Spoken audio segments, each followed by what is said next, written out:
आपल्याला परमेश्वराने एक गळा दिलेला असतो, त्या गळ्यानं काहीतरी गाता यावं, निदान स्वतःशी गुणगुणता यावं अशी एक आपली इच्छा असते. आणि मग कोणी ऐकत नाही असं बघून आपण गुणगुणून आपल्याला सुद्धा देवानं काहीतरी दिलंय याचे एक समाधान बाळगत असतो. काही माणसं अशी असतात की ज्यांना देवानं 2-2 गळे दिलेले असतात. आणि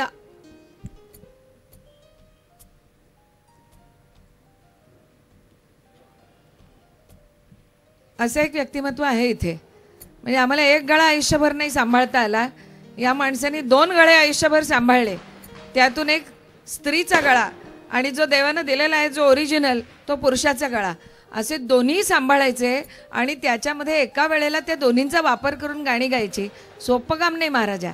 बोलवूया आपण आपले नेहमीचेच खरे तर वारकरी आहेत. या साईराम.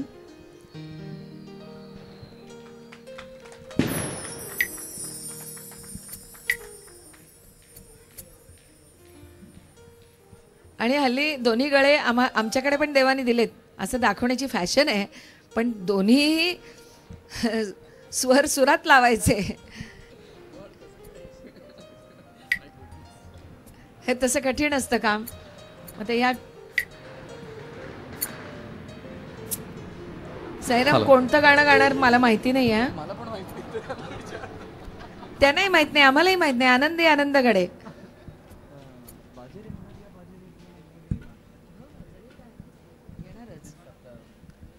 मस्त गाणं, एकदम मस्त. मी पेपर अर्धा ऐकला.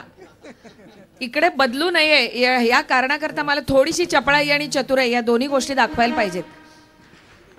पद्मभूषण खळे अण्णा त्यांच्यासारखं ऋषितुल्य व्यक्तिमत्व आपल्याकडे आता नाही आहे पण त्यांनी दिलेल्या चाली या पुढे 100 वर्ष तरी कमीत कमी आपली साथ संगत सोबत करणार आहेत. आणि साईरामला तिकडे काय ते करू दे. मी सांगून टाकते तुम्हाला की पुन्हा एकदा पंडित नरेंद्र शर्मा यांनी भारतरत्न पंडित भीमसेन जोशी आणि भारतरत्न लता दीदी या दोघांसाठी लिहिलेली रचना जी आहे बाजे मुरलिया बाजे, ती आपल्यासमोर सादर करतोय साईराम. आणि अर्थातच 2 भारतरत्नांचे गळे त्याच्याकडनं आपल्याला ऐकायला मिळतील.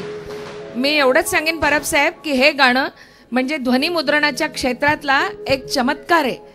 आधी लता दीदी पूर्ण गाणं गाऊन गेल्या आणि त्याच्यानंतर अण्णा आले आणि म्हणाले तुम्ही सांगितलं होतं मला ह्याचं ड्युएटच घ्यायचं आहे हे, तर मी गाणारच हे गाणं. आता लता दीदी परदेशी निघून गेल्यानंतर करायचं काय, तर तिथल्या तिथे पंडित नरेंद्र शर्मांच्याकडून त्यांनी दोहा लिहून घेतला आणि तो दोहा माफ करा पंडित भीमसेन जोशी यांच्या गळ्यातून गाऊन घेतला आणि तो कट अँड पेस्ट म्हणतो ना तसा करून आजचं ते गाणं आपल्याकडे आहे. आणि आपण म्हणतो की गाणं खऱ्या अर्थानं धर्माच्या पार पलीकडे आपल्याला नेतो. पाकिस्तानचे राजदूत ही बाजे मुरलिया बाजे म्हणजे रामश्याम गुणगान ही ध्वनिफीत आपल्या जवळ बाळगत आणि आपल्या गाडीतून कायम ऐकत असं हे ऐतिहासिक गाणं आहे. साईराम होऊन जाऊन द्या. असल्या सुंदर गाण्यांची म्हणजे माहिती खूप कमी लोकांना असते. म्हणजे आय एम सो इम्प्रेस्ड की बाजेरे फक्त त्यांनी ऐकल्याबरोबरच पूर्ण म्हणजे नरेंद्र शर्माजींना पण त्यांच्याबद्दल एवढं सुंदर तऱ्हेने त्यांनी सगळं मांडलं तुमच्या समोर. Hats off to you madam. खरोखर दीपावली आणि नववर्षाच्या खूप खूप हार्दिक शुभेच्छा.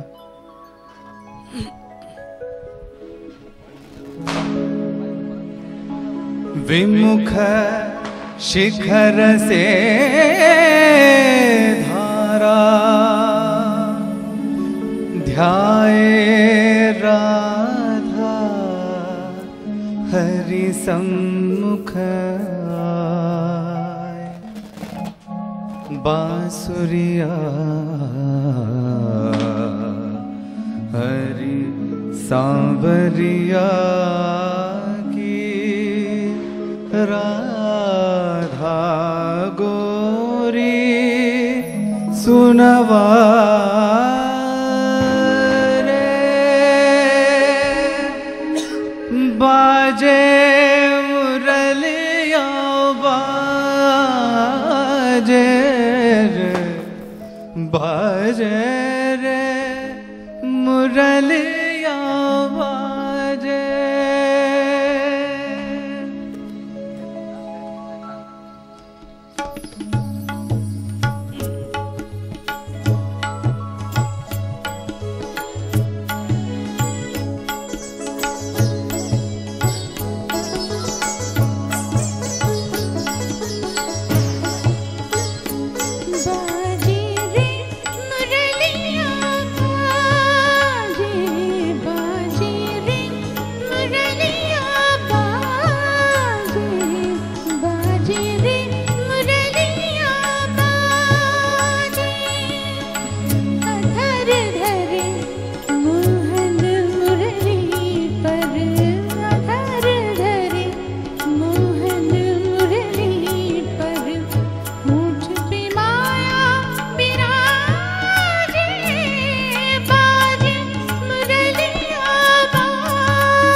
मुरलिया चल चल चतुर अंगुरिया जिस पर चल चल चतुर अंगुरिया जिस पर कनक मुंदरिया साजे बाजे मुरलिया बाजे बाजे रे मुरलिया बाजे।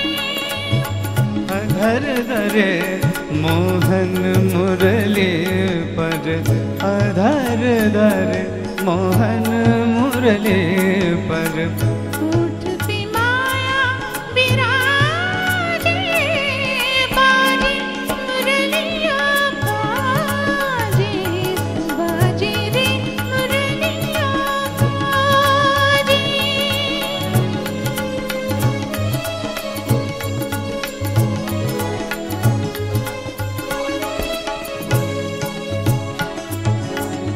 पीली मुंदरी अंगुरीशा पीली मुंदरी अंगुरीशा मुंदरी पर राधा का नाम मुंदरी पर राधा का नाम आकर देखे सुने मधुर स्वर आकर देखे सुने मधुर स्वर राधा गौरी लाजे बाजे मुरलिया बाजे बाजे रे मुरलिया बाजे।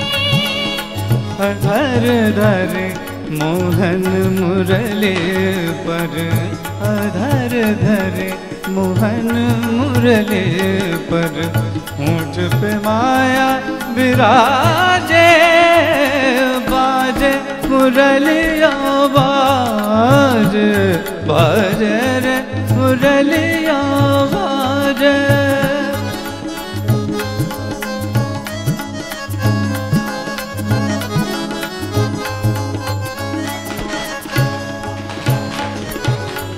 भूल गई राधा भरी गगरिया भूल गई राधा भरी गगरिया भूल गए गोधन को सांवरिया भूल गए गोधन को सांवरिया जान न जाने ये जो जाने जाने न जाने ये जो जाने जाने अग जग लाजे बाजे मुरलिया बाजे बाजे रे मुरलिया मुरलिया मुरलिया बाजे मुरलिया बाजे मुरलिया बाजे बाजे रे मुरलिया बाजे बाजे रे मुरलिया बाजे मुरलिया बाजे मुरलिया बाजे।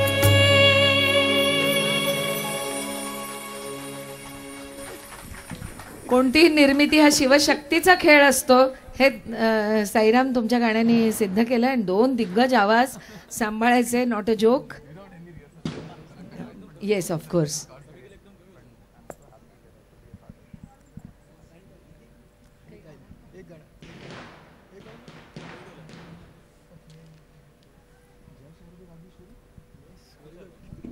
कळला मला पेपर. पुन्हा एकदा वागीश्वरी शांताबाईंची रचना, श्रीधर फडके यांचं संगीत. आपण बघितलं असेल तर गेल्या 15 वर्षामध्ये सरस्वती स्तवन म्हटल्यानंतर आपल्या समोर जे गीत येतं तेच आपण त्याला गाण्याची विनंती करूया. आशाबाईंनी मूळ गायलेलं गीत आहे. श्रीधर फडके आपल्या कार्यक्रमात गातातच. आपण दोन्ही गळे म्हणजे संगीतकार आणि गायिका या दोघांचे गळे एकाच गाण्यात अनुभवूया. जय शारदे वागीश्वरी.